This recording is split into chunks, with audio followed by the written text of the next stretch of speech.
ছাত্র জনতার গণ আন্দোলনের তোপের মুখে পড়ে প্রধানমন্ত্রীর পদ থেকে শেখ হাসিনা ইস্তফা দেয়ায় বিজয় সমাবেশের আয়োজন করেছে ভেনিসের সামাজিক সংগঠন জোভান্নি পের লা উমানিতা।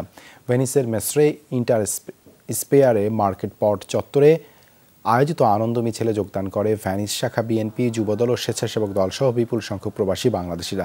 উপস্থিত ছিল বিভিন্ন বিশ্ববিদ্যালয়ের শিক্ষার্থীরা ও জাতীয় সঙ্গীতের মাধ্যমে শুরু হয় বিজয় সমাবেশ। জয়োৎসবে অংশগ্রহণকারীদের হাতে ছিল বিভিন্ন স্লোগানের প্ল্যাকার্ড।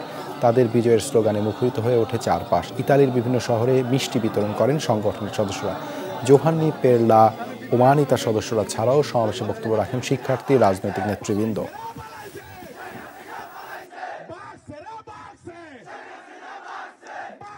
আজকের এই বিজয় সারা বাংলাদেশের জনগণের বিজয়, এই বিজয় ছাত্র সমাজের বিজয়, এই বিজয় কোনো দলের বা কোনো গোষ্ঠীর নয়, বাংলাদেশের 18 কোটি মানুষের বিজয়। শেখ হাসিনা স্বৈরাচারের পতন ঘটিয়ে আজকে সারা বাংলাদেশে ইতালির মাটিতে সকলের উপস্থিত হয়ে আজকে দেশের একটি স্বৈর শাসনকে বিতাড়িত করেছি। এই বাংলা মাটি থেকে বিতাড়িত হওয়াতে আমরা বাঙালিরা খুবই খুশি।